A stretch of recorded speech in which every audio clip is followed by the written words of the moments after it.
You are now checked in to Stand Up New York Labs. Oh, yeah. Hey, Mark, fake banter for the intro. That's all I know how to do. Great. Good to be here. Welcome to Tuesdays with Stories. Hit her in the face with a surfboard. And then the duck fell out of his bag. Surf's up. And she didn't even flush. Knock, knock. Who's there? Mark Norman and Joe List. Yeah! This is Tuesdays with Stories, everybody. No, that's terrible. This is supposed to be cheesy. My radio is spitting at me. Hey, everybody, we're live. This is Tuesdays with Stories with Joe List and my dearest of friends, Mark Norman here. Mark Norman. As always, we're here on a Tuesday. Well, it's a Wednesday, but we're pretending it's a Tuesday. It's going to be released on a Tuesday. We're here on a day. Yes, hot day in New York City. We're at the famous Stand Up New York Comedy Club. 78th and Broadway. Come to Stand Up New York. I'm performing here twice tonight. I'm here once. Oh, great. And then we have a great guest. Dear, what can you say about this guy? What a bubbler. You want stories, you go to this guy. He Yes. has his own way of speaking. It's practically his own language. We're getting some off-screen directions. Take a beer if you want it. Oh, he wants me to turn the air conditioning on. Ah, we're turning the shit. air conditioning Should we? That's the intro I want. Yeah. Hey, and he's the greatest bubbler of all time. Hey, Tommy, turn off the air conditioning. This guy can riff with the best of them. He's completely off the cuff. One of the quickest minds in the West, and we're not even in the West. Well, But Western I'm from the Hemisphere. West. I'm from the West. You're from Nevada, right? You goddamn right. Where gunslingers were. He's Yes. from the Bugsy west Siegel. coast of the Western Hemisphere. Did you start in Vegas? Guilty. Yes. Nice. You did? What the hell is it like starting in Las Vegas? Yeah. Awful. It's one of the toughest places. I mean, I didn't start anywhere else, so I guess I can't compare it. But Right. you know how everyone bitches about playing bar gigs in general? Yes. And coming up in places outside of New York and Yes. L.A., and you're just playing bars and no one cares. Now factor in that there's video poker machines. Ah. So people are pissing away their rent and meth money while you're like, hey, what's with Rice Krispie Squares? Because that's like you're a horrible comedian in the beginning, so you're doing shit about that. Right. And that's what happens. Mark and I's two worst gigs, each in casinos. I think Yes. you told yours last week. I don't even know if I told mine. I was in a casino. If I did tell it, I'll tell it real quick anyways. I don't think I did, but I was in a casino with Sam Morrill, and there was a big poster of Sam headlining Sam Morrill, and then my name underneath, and Joe List.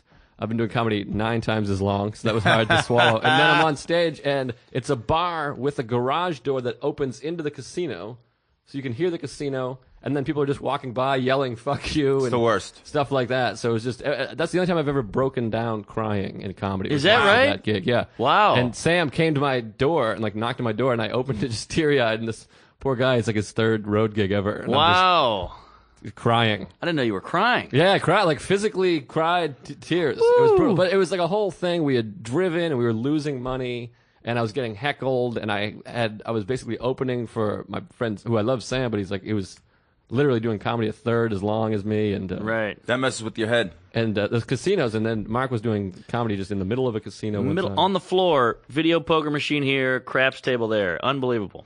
And so you just lots of casino gigs. Well, I mean, it was crazy. Back then in Vegas, they did not really move you up to the good casinos. Now, I got buddies who, they never left Vegas. Like, me and my boy Shuley from the Stern Show, we were like a wave that left. And so we figured the next wave would be a couple years later and meet us out here or go to L.A.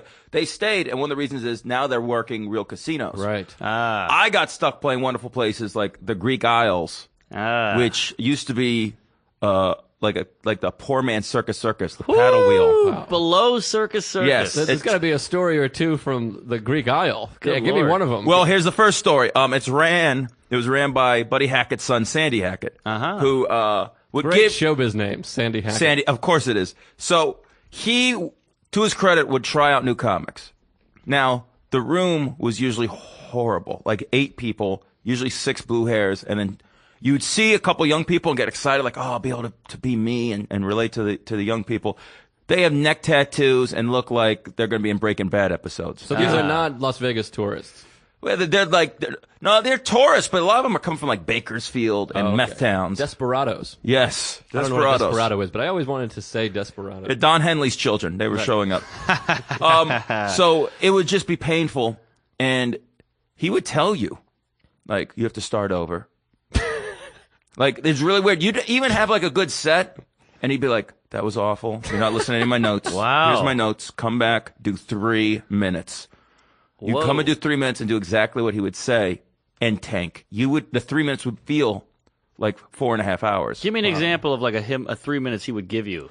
Well, he would just tell you, like, you know, you got to read your audience, which is true. Yeah. These are notes. But he would water you down so much and just make you kind of not even vanilla. Wow. I mean, you're like the plainest of yogurts, and no one will let you put honey in the son of a bitch. You know what I'm saying? Right. And so it would just you'd maybe get a couple smiles. You wouldn't offend nobody. Mm-hmm. And then you'd leave, and it was good.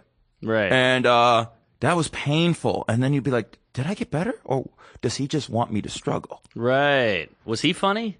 He did his dad's act. Oh, wow. He did his dad's jokes. He did old street jokes, and he would tell you to. So me and Shuli, we were taught to go look in a joke book, like at a Barnes & Noble, and to learn a couple jokes that we could use. And I used a couple. I'll admit it. Yeah. I had to do a couple, like, internet or lift jokes. Right. I think I did do a Woody Allen line. Holy Wow. moly. Yeah. I said, "Take my wife, please," on my first set ever. Did you say that right? Yeah. Oh, wow. I got a big laugh too. Yeah, all right. Oh, really? It works. I did a niggers versus black people last week. Got nothing. He wore leather pants for those first 3 years too. One of my favorite things ever happened in Las Vegas. I was with Gary Gulman. We'll have to have Gary on to tell his version of this story. But basically, we were at the Improv. This is a couple summers ago, and there was this woman just burping out loud during my set, like that, and I was like, that. I didn't want to lose my mind. It's like a big gig, so I was like, that's really obnoxious. Please don't do that anymore. And then she does it again, and I'm like, please stop behaving like that. Yeah. No one else is doing that. Gary gets on stage. He doesn't even open. He just walks out and is like, you're a fucking piece of shit. Wow. Yep. You rude fuck. Loses it just off the bat. Wow. No bits, no nothing. And he points them out. He's like, these people need to be kicked out. They all get kicked out. I'm like out in the lobby because I'm done with my set, and they're like doing we thought you were great. We hate this piece of shit. It's that weird thing where you're like, well, thank you very much. Yeah. But it's like Gary's like my dearest friend, and that's how I introduced you at the beginning of the show, which is weird. It's good to have two decent friends. You're all dearest. You're all tied.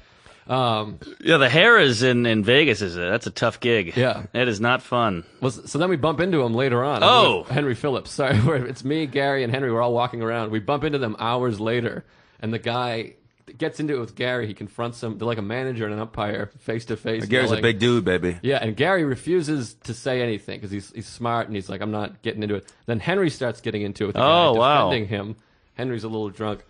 Then the woman starts yelling. Gary says nothing. He points to the woman and goes, I heard you cried. And the husband just goes nuts like George Brett in the Pine Tar incident. The girl starts crying again. But it was so great because Gary just said nothing except I heard you cry, which is a really perfect thing to say. Cuts to the core. Nobody wants to be called out for crying. Yes. No one does. Like you at the casino. Right. At Have St. you guys Louis. ever broken down crying? In life? no. Comedy. Or gigs? Comedy related. I've had the thing where you're in the shower after a gig and you're like, what the fuck was that? You idiot. Like hitting yourself with the soap. Like, you fucking idiot. I wish I could replay time and go back. What the fuck? But I've never done the crying, I don't think. I picture you with a loofah just whipping. Yeah, whipping that loofah. Yeah, it all built, and I was also boozing a lot, and it just built up. And at that time, all my friends were getting stuff. I had no management, no nothing. I should be Interesting. headlining.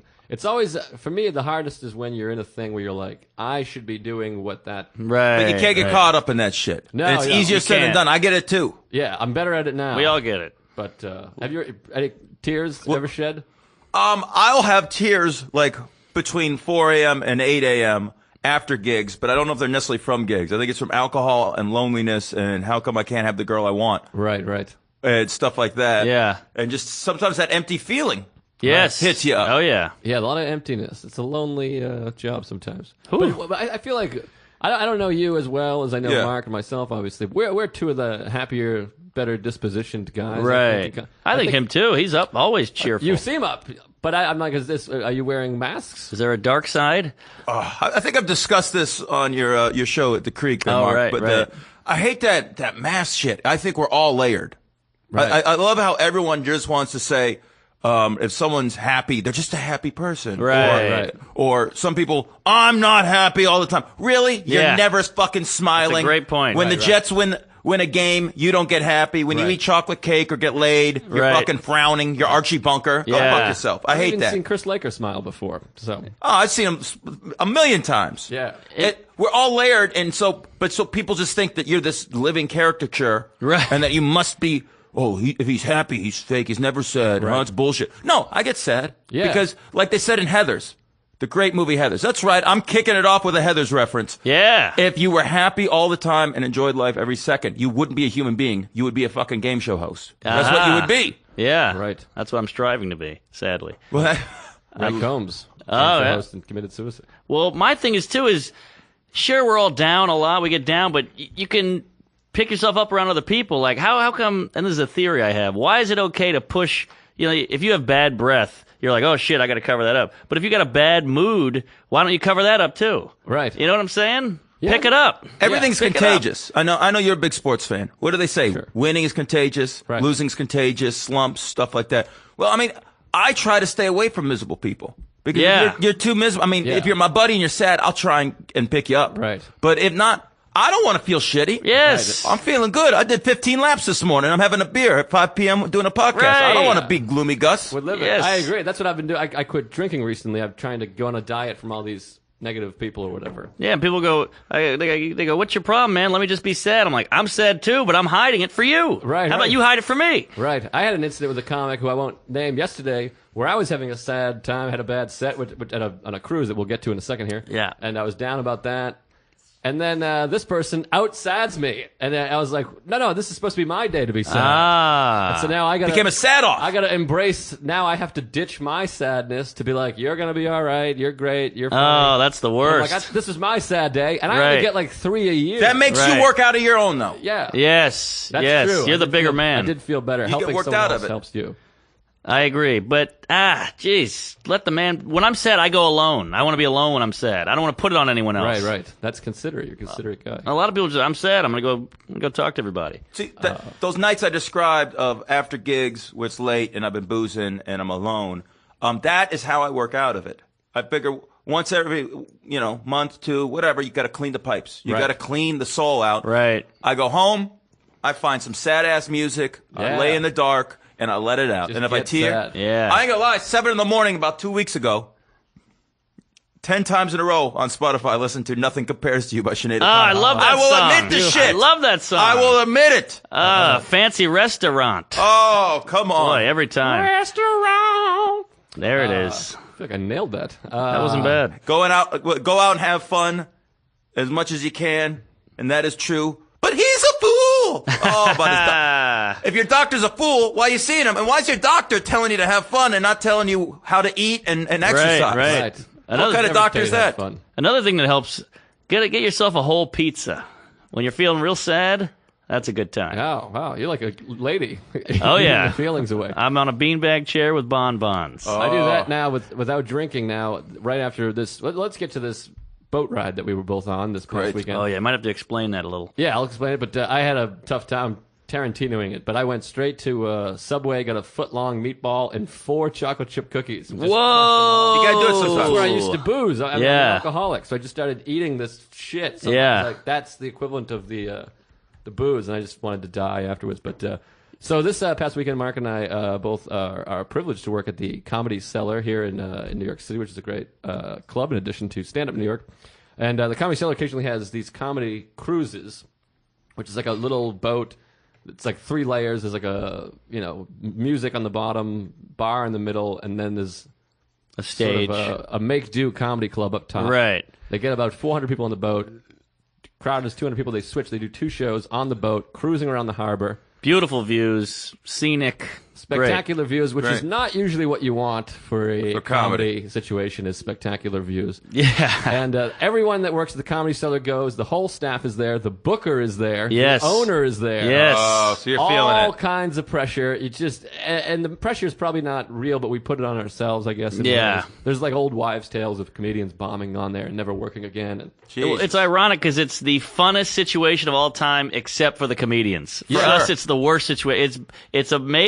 It's beautiful scenery, engine noises, and drunks, and then the booker watching you and the owner watching you. And So the it's boat's worst. rocking. The boat is rocking. You can't. You're struggling to stand. You can see the booker back there. Like it's very nervous. And your peers, Yes. not just the bookers, but all of your peers who you respect are Oh, just yeah. sitting there watching. And The whole boat is just prove it. Right. It. That's the whole thing. right, it's a tough situation. And then in addition, you're following 8 Heavyweights. of the best comics. Greer Barnes, Gary Gulman, all these guys. Lynn Mike Toplitz, Vecchione. Ryan Hamilton, and Ryan Standing Ovation Hamilton, they call him. Yeah. Wow. Yeah. Standing he's great. Ovation in Montreal. Good, he should. So I get on. I had to go on, and I don't know. The pressure got to me. I was trying to put it aside. I got anxious. Sometimes you have a bomb. You don't know what it is. I go on there. Everyone's doing well as you can do on a boat. Yeah. It's still not great. And first joke, Zilch. nothing.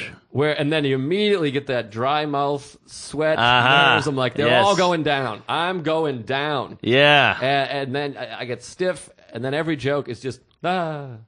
Oh, I hate that. I've Which been I'd there. rather have I've been there. Nothing almost, just a couple of and I'm like, I'm dying. And then all this is happening in my head. I'm like, I'm never working again. This is the worst. I almost start crying on stage. Oh, and no. See the shadows of people. Casino Part 2. Yeah, it's The sequel. yeah, also known as Goodfellas Part 3. And you see the booker out there too. Yeah, you can see the booker. And I'm just going. I'd go back there to the boat, and at the back of the boat, there's a party happening. I know, it's I gotta so go weird. Back into a party. Yes. Sad. Yeah, and sober. Yeah. And so I just do it. The last joke gets enough, and it was one of those ones where all your friends like, it wasn't so bad, it wasn't that, but I'm like, I know what's happening here. yeah. Well, here's a question. You have any spots this week at the Cellar? I got some spot. Well, later on, there's a second show. Okay. And I Aha. think I really did well on that Good. show, and we had good banter, and Yeah, you saved it.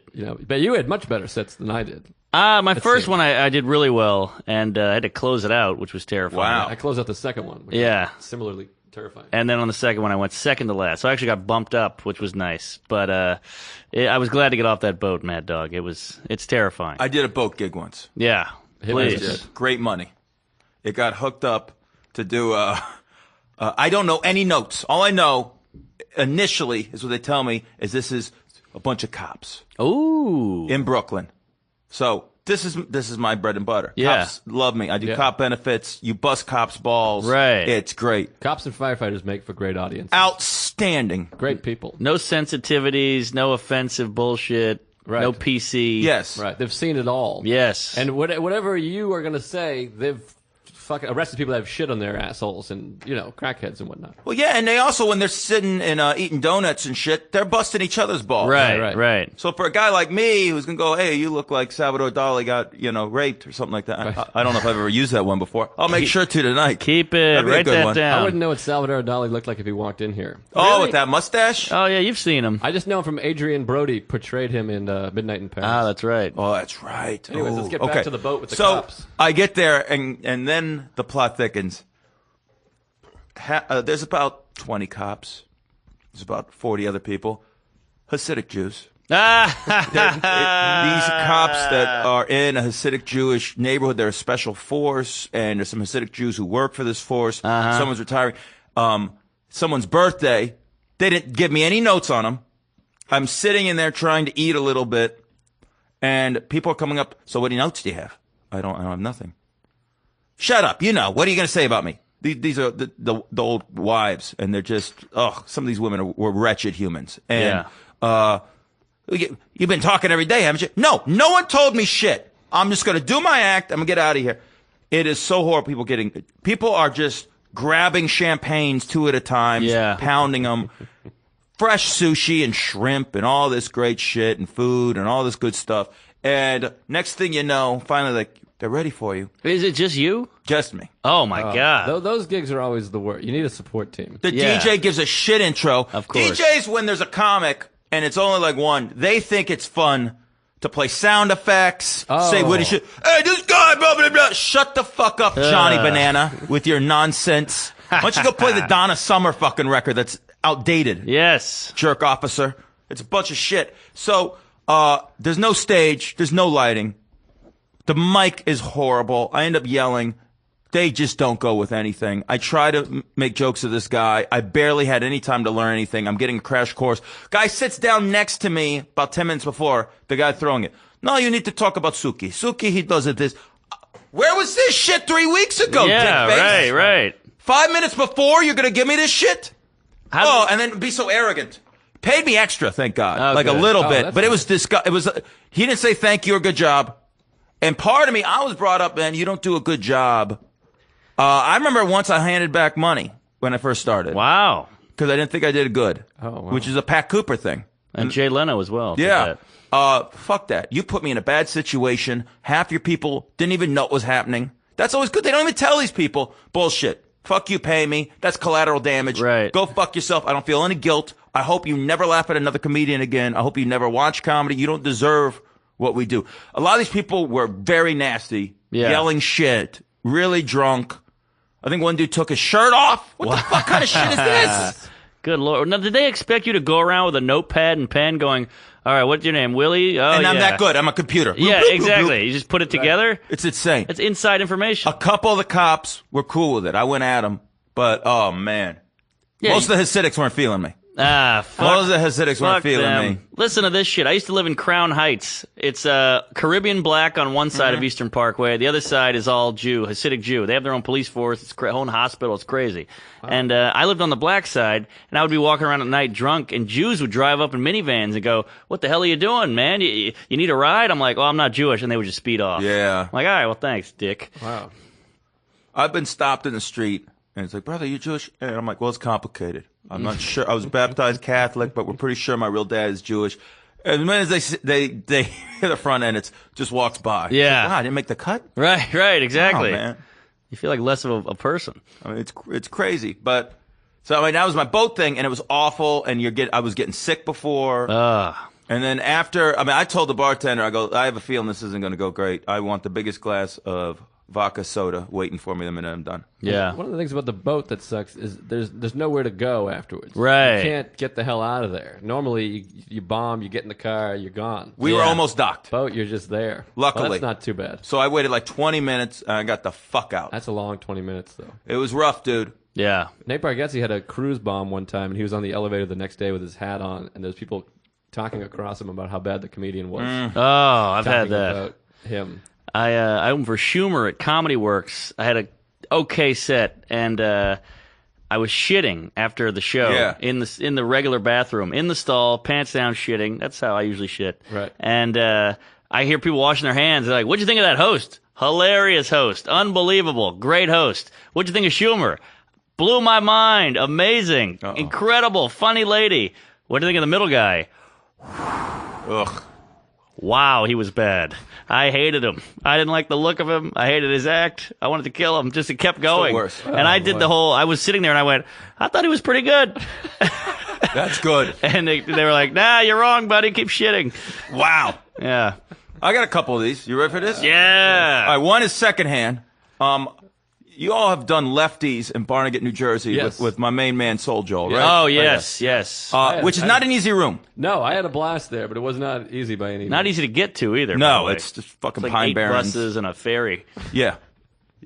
You take roads and you have to knock on trees for some trees to part so you can find the hidden way. You gotta talk to a bridge troll. Yeah. And so I play there once, twice a year. I have a bit of a following there. Wow. I've done good there. But 1 month, they were really ball breaking. There was a table that went, shut the fuck up, all right? And I handle it. We do 2 shows for some reason. And the first show was packed, but that table won't shut the fuck up. And so I go at him, and I'm a little cranky. I probably had a hangover from Cabin the night before. Right, This is right. a Friday. And so I think nothing of it. I'm like, I turned to everyone when I get off stage. I'm like, was that good? And they're like, oh, are you kidding me? It was great. Whatever. Then you just move on to the next gig. A month later, Joel's there with some other people. And he's in the bathroom and all of a sudden has a conversation with someone. The guy's like, man, great show.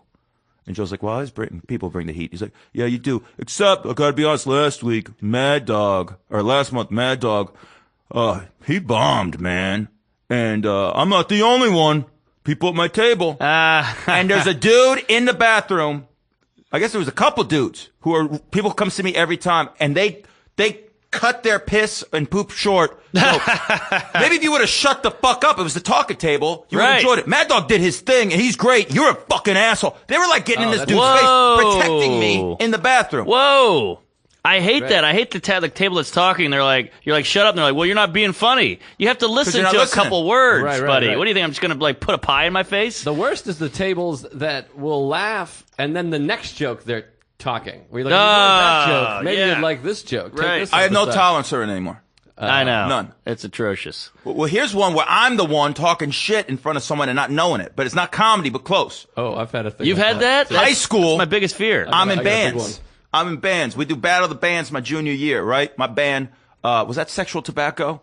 It might have been Sexual Tobacco. I think that was Sexual Tobacco. I like that you're looking around the room for Yeah. Can like, someone give me hints? All right, so Sexual Tobacco played the Battle of the Bands. Real quick, 8 bands. We finished 5th. We were either the best of the worst or the worst of the best. That's up for you. I'm in the limo at prom going to Liberace's mansion. That's where we had our prom. Get out of town. Yes, and I'm sitting on one end with my date Karen Boyette, and she's asking me. She's like, "I'm sorry, I could not go to the Battle of Bands last week because it was the weekend before. How was it?" I'm telling her everything, and first of the best or last of the best. Yeah. My only problem was that band that won. The band was really awesome, and side note is the bass player in that band ended up being in my band. And he's in the Killers now. He's awesome musician, great dude. No kidding. But I'm like, that lead singer, what a crybaby. He's like Eddie, trying to be Eddie Vedder and Scott Weiland. I just feel like he's pretending to be tormented. That cocksucker was on the other end and heard the whole fucking thing. Hated me for years. We were kind of similar dudes, but he thought I was some jock asshole because of that. Right. Because I had that opinion, and he would tell people in public, that is my antithesis. Whoa. Oh, wow. So later, I got pissed at him because he kept doing that shit for years. I wrote a song called Tormented about that motherfucker with my next band, the Gus Matthews Review, played it right in front of him. Him and his girlfriend were walking in to the venue, and this is like God wanted to happen, or like Scorsese was directing this scene in a movie. Right. Walk in, and I just was staring at him playing it. Tormented. Wow. Just eyeball fucking him, but not fucking him because I don't want to bang him. Right, but just like, eyeball yeah, son. punching him. Yes, thank you, my dude. Yes. And but I violated that. I had no clue till later. Eyeball Punch is another one of Mad Dog's bands. Oh, that's my next band. We should form one right here, dude. This would be dope. Let's do it. I can play drums. I was just say you're a drummer. I can drum. I can play a little harmonica, not well. I can blow into a thing. We're not blowing no harp. And you don't like a blues band? You got the hat? No, baby, we go against type. I actually brought a tambourine, ironically. We're going to play acoustic speed metal, and it's going to be dope. I had one. We were as a bunch of comedians went to the Red Sox game, and we're all sitting around in a circle. There's like 20 of us, and like half of the comics went into the game, and the other half stayed. And I thought this one guy had left, and I was just drunk and just I was like, that guy's a piece of shit. He sucks. He's the worst.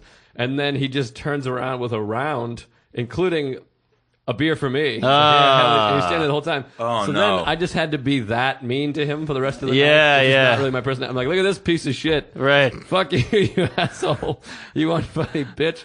And I just had to go with that for like days. Yeah. One thing about lefties, going back to lefties, that's where I discovered the brilliance of Joey Gay. Oh, I love Joey. I'd never seen him before that, and I bombed horribly. Someone else bombed hosting. I think Chris DiStefano was hosting. He bombed, I bombed. And then Joey Gay came out there like a fucking hurricane and just whipped them up and shit on him. He kicked an old lady. I mean, it was crazy. Murdering, jokes. Everybody was listening. That guy. I have my first road gig ever was with Joey Gay. Also my in goodness. In Secaucus, New Jersey. And also, Richard Ronovich was on. Oh, the hair, the Love Muppet. Rich. Yeah. And I was with my buddy Tony Moschetto was headlining, Boston guy. I still lived in Boston. This is like 10 or 11 years ago. And we came down, and they were like these Jersey guys, and like, we want you to shit on us, shit all over us, whatever. And then Tony and I were like, we don't really shit on people. We don't know how to do that. And Joey Gay goes up there and just blazes the Yes, room. yes. Look at this faggot, you fat shit, fuck. Just kicking everyone. He's not filthy like that, but he's just making fun of everyone. Kills. Right. And then Tony goes up and just struggles. But this is the best. Tony at the time had a video where he plays Superman. He's like a Superman outfit, but he's just very casual, whatever. And after the show, the guy's like, dude, you didn't do Superman. Found out, like the whole time they're just waiting for Tony to somehow be in a Superman outfit. Right. So he let him down. No Superman. Those crowds are so insane in Jersey. And It's Jersey weird. wonders why they have a bad reputation. Right, Let's be honest. They're brutal. Like, Lefties is awesome. I'm glad I get to do it a couple times a year. They feed you. It's Yeah, awesome. yeah. Here's the problem, though. They leave their house. It's an excuse to leave their house, but they still feel like they can do what they would do in their house. Exactly. It's like you came to a show, and you're wasting other people's money by talking. And everyone thinks they need to be a part of the fucking show. I like the old Red Fox line when he's doing the Wash Your Ass album at the Apollo, and they won't let him do his act. He's getting heckled the whole time. People know this is like a taping for the next Red Fox album. And he turns to him and goes, I don't know why you guys are doing this shit. I'm so good by myself. Just let me be and I'll show you. Oh, it's like, great. yeah, it's the truth. Wow. But they want to be a part of it, and they think nothing of it. And it's a power thing. Yeah, I'm more powerful they're than threatened. him. These Right. fucking Yenta Bukyak Jersey broads. That's right. I said it. I don't care if you don't come to my show next time. It's ridiculous. Talking about like how many cups of sugar goes in the cheesecake. Right. Shut the fuck up. Yeah, no one cares. And then they're going to leave after. And guess what? They're not going to have anything to say to these people. No.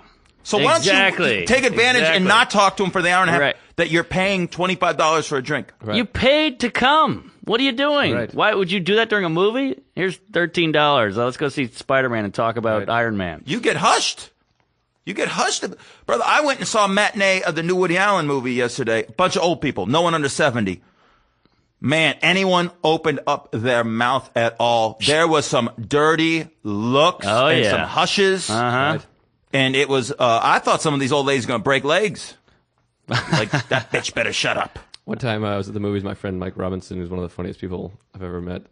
And during the opening credits, somebody sneezed, and Mike got up and goes, "Are you going to do that the whole fucking movie?" You It was great. got a TV show I thing. did a TV show. I want to chat about man. this. This past weekend, I did Axis Gotham Live, I think is the name of the show, Great. on Axis TV. What a show. Have you guys done it? Yes. I have not. I'm supposedly getting submitted. Yeah, yeah. You'll do it. You You'll gotta do get it. on there. It's something else. It's I've done TV 3 times. They've all been at Gotham Comedy Club. Is that right? It's a Live at winning Gotham, combo. Last Comic Standing and Axis Live. That's interesting. Which is nice, but amazing show, packed, sold out in the club, live TV taping, just going out live, Yeah. which is spectacular. Charlie Murphy hosted mine. He's a nut.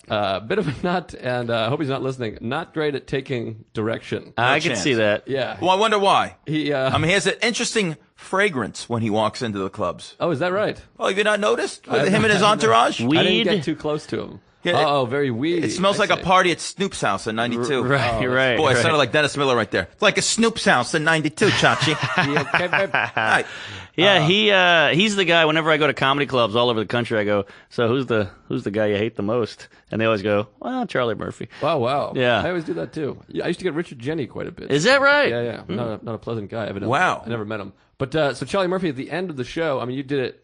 At the end, the host is supposed to go up, and the director or stagehand or whatever is like, "I'll tell you how much time you have to kill until the credits roll." And so he goes up there, and then they bring up all the comics. The credits roll, the comics are all on stage waving goodnight, like one of those deals. Yeah. And so he gets up there, and they give him the 5. You got to kill 5 minutes. And he goes, he like acknowledges it and goes, "Let's bring all your comics out." Immediately brings us out on stage. So we're just standing there, and now he still has 5 minutes to stretch. So he just goes into bits while they're all standing my there. God. And I'm just on stage, on live television with my hands in my pockets, just looking at the ground while Charlie Murphy is just telling a bit. What is that? Wow. It's just, I think, I don't know if he's stoned or nervous or what it was. Maybe it's just nerves or But whatever. like, I feel like if I do stuff like that, they won't have me back or I'll get fired. Right. These guys don't have that fear. But he gets asses in seats. That's what it is? Yeah. Remember, people think who they are. Right. Once you get a little bit of heat where you can draw, and then now you get people in your ear and you have an entourage. Yeah. You can do. People think they can do whatever they want, man. Yeah, you're right. The other thing he did was great at the beginning of the show. There's like he does his opening set, and then he goes, "We'll be right back," and then it goes to commercial. But he screwed that up, and he does his opening set, and then he goes, "Are you guys ready to start this show?" Oh my God. Yeah! All right, your first comedian, and then it just cuts to commercial. So it was a weird beginning and end. Yeah. There's a lot of direction on those TV things. And Yeah. I don't think people want to deal with it. No, it's a bit nerve wracking, but boy, that was a great one. Did you have a warm up? Drew Frazier. Oh yeah, Oh, he's a great warm-up Great comic. warm-up guy. Yeah. When I did live at Gotham, the same club, Theo Vaughn, he had the electric. They blew a fuse, and the electricity went out in the middle of his set. Wow. They're taping his TV set. Everything goes out, so he has to restart. And then the director's like, all right, we're going to restart. Just pretend you're hearing these jokes, and it's going to be weird, so everyone kind of beef it up. Oh. Oh, my God. So the first 5 minutes, they're hearing for a second time, but the audience felt for him so much that Yeah. they really, like, Wow. moved up. So So he ends up having just this monster. The greatest I mean, he was set killing ever. anyways. Yeah. But this brought it up to, like, Apollo theater style. Where people Wow. were crowd surfing. Yeah. Jeez, it almost helped him. Yeah, it kind of helped, and then puts you at ease because you've already done it once. It's like Yeah. take two. Right. Wow. So in a way, you sort of envy this. The biggest nightmare happens, and you're like, well, that's not bad, actually. Yeah. Yeah. Interesting. I'm very interested in, apparently the Apollo Theater has crowd surfing. I didn't know that was Well, something. they go nuts and hoot and holler. James Brown in 68. Let's invent this shit, man. Yeah. Woo! There's White also people a- are going to steal it later. Also, a mosh pit there Yes. happens as well. I don't know if you knew that. They unscrewed the chairs. Now you mentioned you have a story about a JB Smoove. Oh, well, if we're talking about black comics, yeah, I opened for JB Smoove at Love that segue. Yeah. We're talking about black comics. Comics, baby. we got to get a black guest on here. I feel like there's a lot of racial undertones happening. I'm a black That's comic. true. I consider myself a black comic, Yeah, so you're very- getting close. It's very urban. Yeah, you got it. You're dark. I lived in Harlem for a while. You're wearing a vest. I pick up the mic a lot on stage and slam it down and I've do shit like noticed that. Yes. Yeah, I just got to say, just one of the best hosts in the biz. Thank you you, really baby. get it Thank you. cooking. Really That's what I get try it to do, cooking. baby. Do you ever go up there and go? Because just for the people at home, Mad Dog hosts, I don't know, 60% of the shows in New York City, and I don't know if it's that high, but we're getting there. well, I feel like it is, and you never have to worry that the crowd's not going to be riled up. And do you ever get nervous because you don't really do material? You go up there and you just fucking riff it, and I mean, you have stock lines, Sure. obviously, but like you work it every time. Does it ever just fall flat? Does it ever not work? I've There's never times seen you don't it. feel it, and there's times where my biggest issue is sometimes what am I going to open with? Yeah, How I say hello fucks with my head sometimes. yeah, That's me the too. hardest thing in comedy. Opening. Louis has that great bit, and it makes me mad 'cause I'm like, I want that bit. Yes. There is no way to start a show without it being weird. Weird. I mean, how Hey. you're walking onto a stage in front of whatever amount of people? It's weird. It's- How do you say anything? I mean, I think we're pretty socially uncomfortable people in general, but this is just a hello. Yeah. I'm finding that with podcasts now because I'm on this network now too with the podcast. I every week I start with every episode's like okay, I guess this is hello. Oh, that's probably awkward. Or, Yeah, or I yeah. do too much energy. and I'll be Right, right. Yeah, we're here. Oh, this sounds like 1980s morning Yeah. zoo bullshit. Right. And then I just call myself out on it, and it's a authentic thing. Right. But with the crowd, sometimes, God, they don't trust. Let's be honest. You're getting a lot of tourists who don't know what the fuck's going on. Right. Well, Marin had on Conan. Marin walked out and he had a great opening. He just goes, "Take a moment to judge me. Well, that's Now great. let's start." And that was a really good, smart move. That's I like great. that. But I've noticed that coming. If you think about it too much, you're fucked. You Yes. got to just come out and just say Figure something. it out. Just Right, say because right. you'll figure it out. It'll happen. And muck the first. You know how some poker players just muck the first two hands? Yes, I like that. Don't feel pressure the first 2 minutes. Right, Right, right. right. It's normal to go, well, I didn't get him the first minute, and then you start panicking. Start and panicking. And here's another gambling term. You start chasing it. Ah. That's bad. I notice about the second or third minute, once I get that first big laugh, because I just, in my mind, I go, oh, this ain't working. Who cares? I shut off my brain. And I Right. just react. Once I get that first laugh, then I go, I got you. Sometimes I'll look at the crowd and just go like this and then move on. And Yeah. it's like, you're done.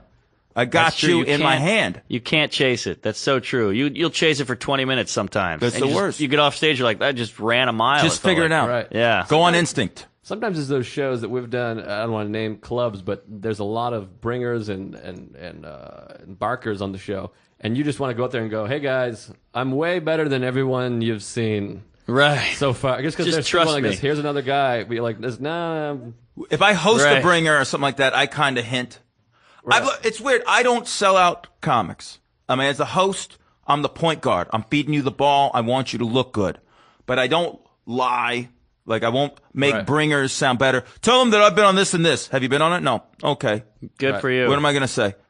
Oh, I work this club and this club. Yeah, but you're not at either of those clubs. We're not going to do that, and that doesn't fucking matter anyway. Yeah.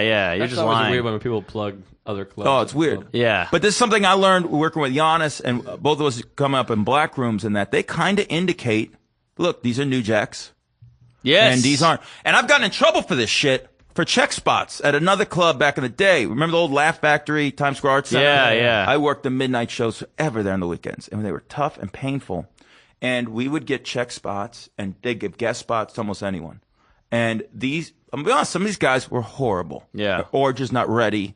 And it was a great opportunity. But these midnight shows would start like 30 minutes late. And they would sit down, not have drinks yet, and only give me, because we're running behind, 5 minutes to warm them up. I had 5 minutes to crush. Jesus. I would earn their trust in 5 minutes, which is very hard to do in that situation. Yeah. And then I go, give it up for a great comic, blah, blah, blah. And you bring the comic up, and he stinks up the fucking place. Oh, yeah. This guest spot. And then I realized, no, this is bullshit. And Giannis at Bar 4, God bless him on Sundays. He would indicate basically who was good, who wasn't. He'd short your time. You know, if he was bringing on someone as a favor, he'd say like, hey, we're going to give this new guy some time. Yeah. And I started going, hey, this is a new guy, give him some love, or this is a, special guest here, working out some shit. And I kind of do that with check spots here at Stand Up New York, and I set it up. And I noticed that it works better. Well, I had one dude, who'll remain nameless, but he was pissed I didn't give him a couple credits that I knew were bullshit. He blamed the check spot on me. Blamed it on me. Talked shit. Now, a couple other comics, one was one of the kids who'd get guest spots and bomb at TSAC, and the other one's a kid who just can't even sniff a club. All right? I mean nothing. I'm doing a bar gig with them. Yeah. And one of them's hosting, and they were like, yeah, fuck that dude. But you know what, man? When you give an intro like that, it kind of makes us sound like amateurs. And I'm getting hot. And it's like, You are an well, who the amateur. fuck's paying you? Right. Who's paying you? There you go. Right. And I go, why do you care about your intro? Give me anything, and I'll figure out. Like, I'll say whatever you guys want me to. Yes. But the fact is, you guys are pros. You'll go up there, you'll make them laugh. People really don't give a shit. Right. And the same for me. I'll tell you what I've been on. MSG's The Bracket, Artie Lang Show. Boom. Who gives a shit? Exactly. Or you can make up shit. So I told the guy, I don't care. Say whatever you want tonight. I'm closing this bar show. Yes. This dude goes, this guy fucks kids, molests baby, like does this horrible intro to me. Yeah. I go up there, and it's already chaos now. People have been drinking too much. There's a porn actress in the crowd fighting with her boyfriend. I go up there. I get 2 minutes, 3 minutes of nothing. They want nothing to do with me. Oh, boy. And then I just start chipping away, and I'm getting huge laughs, and every huge laugh, I'm staring at those two fucking punks. I just stare at them. Good for you. You wanting excuses. No, bullshit. Be funny. Right. There you go. Oh, I get worked up, boys. Now, What do you want from me? I always wonder, and hear me out on this, I always think like, I'm so sick of earning it. I'm so sick of fucking having to get them on my side. I know the jokes work. What the fuck? I gotta earn it. And then I'm like, I can't wait till I'm fucking famous and people know me and they'll just trust me immediately. And then I worry, what if I get soft if that happens? I think you do. I think you do too. So I think, what's the middle ground? The key is to always work hard. Yes. You don't want to lose it. You don't want to lose it because you can lose it. Don't you want to? Don't you want to avoid being those headliners you've opened up for? Don't curse. Don't say hello. Don't do crowd work. Don't do crowd this. work, yeah. Don't do anything about wearing shirts. Right. Don't do anything about this. Nothing on Facebook. What are you, Irish Catholic? Don't do anything on Irish Catholic. Yeah. Why, are you Irish Catholic? No, but I don't want you to do it. Yes. Because, I might have 30 minutes of dig up. No, you want them to fail. I don't want it. When I headline on the road, I want people to crush it in front of me. Yes. Because I want to work hard, because I don't want to become some jerk off who's just lazy. Right. Exactly. I want to keep getting better. Yeah. The great scene of Raging Bull, right, where he's pissed off that he can't fight Joe Louis. Oh. He goes, well, he's a heavyweight, and you're a middleweight. Heavyweight, he's a middleweight. Yeah, well, no, I could never beat the best. Right. How could I be the best if I can't beat him? Wow. How are you going to beat the best if you can't follow someone? Right. Good point. That's why I keep at the cellar. Like I had to follow Greer Barnes last night, who might be the toughest guy to follow. Most consistent guy in the city, I think. Oh my god! And He's a monster. It doesn't just kill; they love him. It's Right, more right. than murdering. They're like, we love you. You're so nice and Right. funny. Yes. And the sound effects. And I had struggled, and eventually I kind of broke last night, and I was like, look, I'm not going to do any sound effects. These jokes work. They're good. Get on board. And after that, they love me. Yes. Right. Sometimes you got to call them out. Especially What is at that? club, I feel. Yeah. Well, I guess all clubs, but yeah, you got to be like, hey, these are good. These work. You're fucking it up. Right. Give it a shot. Give it a chance. Right. Sometimes they just need to be told that because that lets them know that you're in the driver's seat still. Ah. You know you're good. You're showing them confidence. That's what it is. Yeah, you're wrong. I'm right. I forget about the driver's seat sometimes. You word jokes. What's my order? What's my segue? Riff. Right. But I forget about the driver's seat. I wasn't in the driver's seat on that boat. This other No. guy named Hank was. I met him. He was a nice guy. There you go. He The seemed nice. captain's seat. Yeah. One time I got introduced. We were talking about introductions. This guy asked me this when I first started. This guy was like, "What's your name?" And I was like, "It's Joe List, List." Because sometimes people don't understand my name. And then he brought me up and said, "Your next comic, very funny guy, Joe List, List." Oh my God. Like I was Latino. I had a bad one. I was the host once in that situation. I'm a new guy at Comics. Remember Comics Sure. on 14th Street? I'm a new comic. I got my first hosting spot there. I'm terrified. I'm sitting with Joe DeRosa in the back. He was kind of a bigger guy, so I was nervous about that. And I was like, "You want me to say anything?" He's like, "Yeah, just say this and this." And I said, all right. So I go out there. I'm like, "Ladies and gentlemen, you're in for a real treat. This next comic, amazing guy. Put your hands together. Joe Rogan." Oh. And the crowd was like, "Whoa, all right, Joe Rogan, holy." And then this disgusting slump of a man walks out, and they're like, and then he bombed, and he got mad about that for about a year. Oh, that's rough.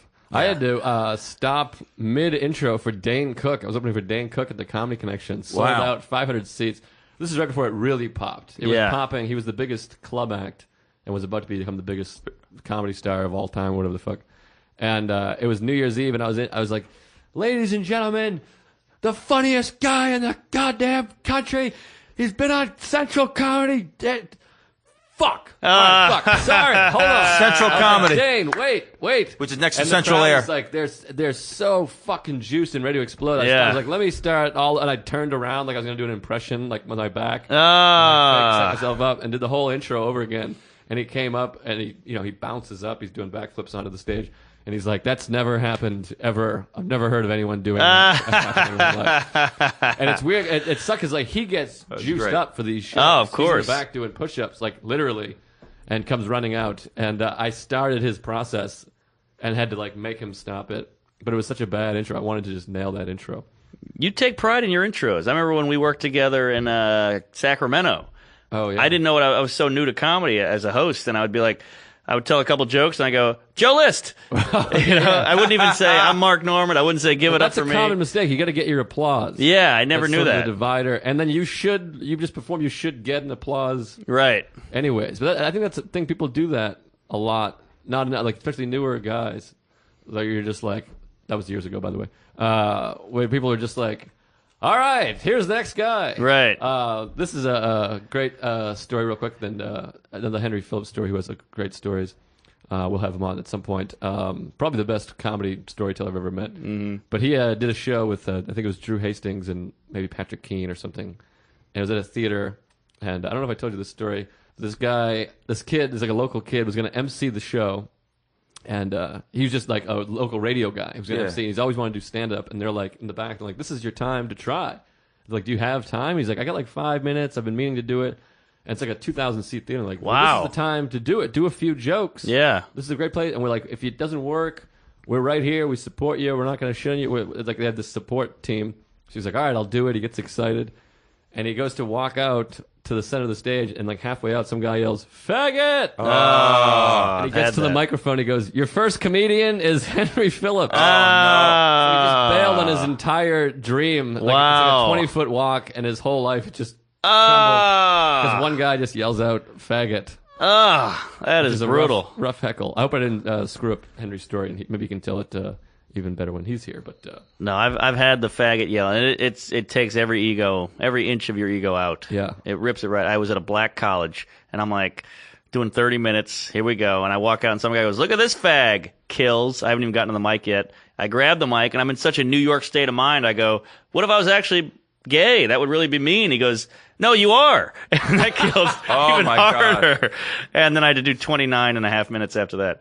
I had the same with Bob Saget. I think I might have told that story. I can't remember. But someone yelled out, "Hey, Saget, bring out faggot." I mean, hey, I fucked it up. He said, "Hey, faggot, bring out Saget." And I was like, that's actually not bad. Central Comedy. I would have went right into their ass. Yeah. Well, I wish I had. actually kind of got into it with them, but I can't handle it. You throw like I'm trying to be positive up there and be cool even when I'm fucking with you. But if you go real at me, if you're trying to outdo me in the audience, and you're a jerk off, you're done. I remember I opened up for dudes from the Stern Show for like right. Oh my god, a year and a half. Those where animals. It's just you have to like Yeah, can't show any fear, dude. Yeah. So it's like, hey, fuck you. I don't give a shit, dude. I almost got in fights. I had a guy come to stage and almost threw a punch at me. Really? Fuck him. Jeez, I still told him to go fuck himself. let that be a lesson to you folks. Don't fuck with Mad Dog. He will come at you. What's your Twitter and all that good stuff? At Maddog Mattern on Twitter. My website, maddogmattern.com. Should be done in 2 weeks, but I've been saying that for 2 months. Right. And I got a podcast on this same network on Yes. Stand Up New York Oh, Labs. there you go. I believe it's debuting the week this debut. So, Lust for Life with Maddog Mattern about There the you human go. condition. We interview like people with like we have astrologists, porn stars coming in, Oh, that sounds fun. Sounds great. former Tweet. escort. Come on in, man. It's Ooh, gonna be yeah. wild. Tweet at this guy to help with his website, will you? God bless. All right. There you go. And anything, Joe? Joe List, at Joe List Comedy, comedianjoelist.com. I know they're flipped, but, that's the way it goes sometimes. And, Yeah. something. And I'm at Mark Norm, and you know the drill. We're here every week. This is Tuesdays with Stories. Thanks, Yeah. boys. Ending is just as weird as opening. I know, it really Goodbye. is. Have a good night. Or day.